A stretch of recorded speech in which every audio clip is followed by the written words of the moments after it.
intervención pretendo hacerla en dos bloques. Uno pequeñito, primario, que sería plantear cuál es la situación de partida. En una segunda parte, transcurrida esta de ponernos en situación, una segunda parte de experiencias prácticas en negociación colectiva. ¿Qué es lo que ocurre en la negociación colectiva? ¿Qué planteamientos se reconocen, se recogen en esta negociación colectiva? Y cuáles, desde mi punto de vista, cuáles son las buenas prácticas y cuáles son las prácticas no tan buenas que aparecen más con más incidencia en la negociación colectiva y que deberían de ser descartadas. Y un elemento más que me interesa destacar es la necesaria articulación de medidas y medios para la consecución real de la planificación de actuaciones en materia de igualdad. Lo que estaba diciendo antes, existen los medios, existen medidas en la negociación colectiva, pero en muchos casos están tan deslavazadas, tan falta de contextualización entre ellas, que determinan, en muchos casos, la poca o nula puesta en marcha de las mismas. Entonces, uno de los elementos que ahora os pondré de relieve es que en la negociación colectiva, cuando se recoge materias o cuestiones sobre igualdad y no discriminación, se recogen de manera tan puntual que determina que el convenio colectivo es prácticamente nulo en esas cuestiones. Sin embargo, hay que dar un paso más y crear un bloque específico en la negociación colectiva y sobre cuestiones de igualdad, para que aquellos que tienen que ejecutar, que tienen que aplicar esa negociación colectiva, la puedan ejecutar teniendo muy claro, además de los propios destinatarios, teniendo muy claro qué es y qué puedo reclamar al respecto. Desde el punto de vista de relieve numérico, o sea, ¿cuántos convenios colectivos en Andalucía tratan la igualdad en su texto? Pues de los 815 convenios colectivos vigentes en 2010, 156 de sector y 659 de empresa, 789 contienen cláusulas de este tipo, 145 de sector y 644 de empresa. Viendo estos resultados diríamos que estamos en una situación ideal, ¿vale? Bueno, esto es perfecto. Ahora, ¿qué tenemos dentro? Porque lo que este dato nos indica es que se recoge algo, pero no es lo mismo recoger un principio. Todos en esta empresa respetaremos la igualdad, lo otro, muy bien, ¿vale? Pero, y eso aparece como un convenio que recoge cuestiones de igualdad. Por tanto, los datos son engañosos, porque no estamos viendo nada más que la perspectiva cuantitativa y no la cualitativa. De ahí el que, bueno, se reclame ese salto desde lo cuantitativo a lo cualitativo, y si estamos hablando de administraciones públicas, me interesa destacar una cosa.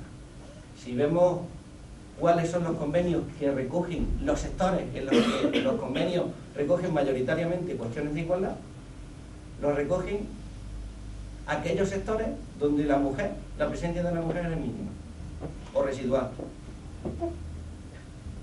Siderurgia, campo, agricultura, madera. Y si nos vamos a los convenios de la negociación colectiva, donde la mujer, a los sectores donde la mujer tiene mayor presencia, administraciones públicas, ya no estamos en el 100%, como ocurría en esos otros sectores, construcción, madera, siderurgia, ya estamos en 80%, 90%, la administración tiene el 94%.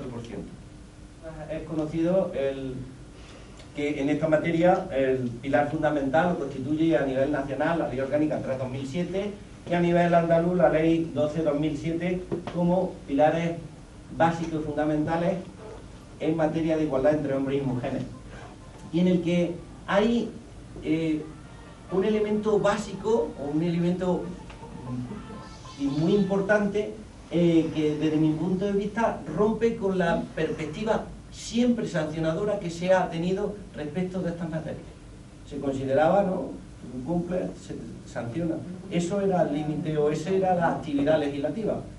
Luego establezco una serie de tipos, si incurren estos tipos, tiene esta sanción. Si hay un cambio de dirección en este cuerpo normativo en donde se apuesta por una tutela preventiva y proactiva. Adelantémonos, no sancionemos. Si sancionamos, pues esa parte sancionadora sí se recoge, pero como elemento final, lo que se pretende por parte del legislador es que haya una plasmación preventiva y proactiva, una plasmación previa en materia de igualdad. Y se recoge, por último, el tema de que la empresa no es solo un sujeto obligado, sino que es un sujeto garante de este derecho. Bueno, esto sería la presentación inicial o elemento inicial de esta ponencia. Vamos a ver si lo vemos. Y ahora, ¿qué tenemos? ¿Vale? Tenemos el marco, tenemos el sistema de obligaciones, pero como os he dicho antes, la ley orgánica, tanto estatal como la ley de desarrollo, la andaluza, recoge a la negociación colectiva como el pilar básico, el pilar fundamental para el desarrollo de estas políticas.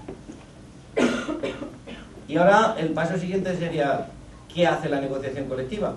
Porque no nos vale solo con que el legislador no lo remita, sino si recoge el guante el negociador, si recoge el guante empresarios, empleadores y representantes de los trabajadores, y si ese guante que han recogido, ¿cómo lo han recogido? ¿Cómo lo han llevado aquí? Y en la práctica negocial encontramos dos estadios. Uno primario, en el que encontramos, o en el que se detecta que la negociación colectiva solo establece medidas que a su juicio suplen carencias de la materia, en esta materia concreta, en la regulación del marco jurídico laboral. Pero es necesario dar un paso más. Está bien el paso primario, pero el estadio, el nivel secundario y al que tendríamos que tender es lo que ya os dije en su momento, al principio. Hay que evolucionar. La negociación colectiva debe de hacer una ordenación convencional, integral, en materia de igualdad. Y eso no nos vale para alcanzarlo con, como os he dicho, establecer aquí un principio, establecer aquí una medida y establecer aquí otra medida. O nos podría valer, pero la negociación debería de ser transversal por todas las materias, porque como vamos a ver, desde el lenguaje hasta la extinción de la relación laboral, todo el arco, desde que nace hasta que se extingue la relación laboral, en todo ese arco hay regulaciones convencionales que son plenamente discriminatorias, si no directamente, indirectamente. Obviamente directamente no van a ser tan torpes de establecerlo como tal, pero lo hacen. Os podríais llevar las manos a la cabeza viendo lo que se hace en la negociación colectiva. ¿Y por qué el lenguaje? ¿Por qué partimos del lenguaje? Porque el lenguaje incorpora valores sexistas que llevan a generar desigualdades en materia laboral. Y os pongo un ejemplo, ahora lo vamos a ver. Se usa el masculino para determinadas profesiones y el femenino para otras. Y qué casualidad que con el uso también viene anexado a esas profesiones el menor valor económico de la retribución. Y ahora, dentro de la graduación de las sanciones ligadas a esa falta, dependiendo de la entidad del acoso, podríamos utilizar desde el despido como la situación o la solución más lesiva para el acosador, y la suspensión del contrato de trabajo como, digamos, la graduación sancionadora menos lesiva. Y después establecer un protocolo, tanto de actuación como de conducta para los que intervienen. Porque dice, vale, la situación de acoso, esta empresa, no sé qué, repugna toda la situación de acoso, no sé qué, empieza allí un principio, una exposición de cuál es la política de empresa en materia de acoso. Se sanciona con falta muy grave. Y ahora no establezco un protocolo. Y ahora yo, acosada, ¿qué hago? ¿A quién me dirijo? ¿Se me salvaguarda a mí mi derecho fundamental a la intimidad? ¿Quién gestiona el protocolo? Porque no es lo mismo que quien sea el instructor del expediente que pueda llevar a la imposición de una sanción X, no es lo mismo que lo lleve el Departamento de Recursos Humanos, que lo lleve un responsable específico, que intervengan también, si los tienen, personal formado en materia de acoso, que se intervienen los representantes trabajadores. Por tanto, deberíamos de establecer un procedimiento, un protocolo específico que salvaguarde todos estos derechos de los acosados principalmente, también de los denunciados, por si se diera el caso de que no existe tal situación de acoso y obviamente también su imagen se vería dañada si se publicara a todos los efectos que es un posible acosador. Y por último, que haya un sistema, se establezca un sistema de evaluación y de revisión de esta política antiacoso dentro de la empresa. Y ojo, eso que no lo he recogido, pero debe de aparecer. De formación e información.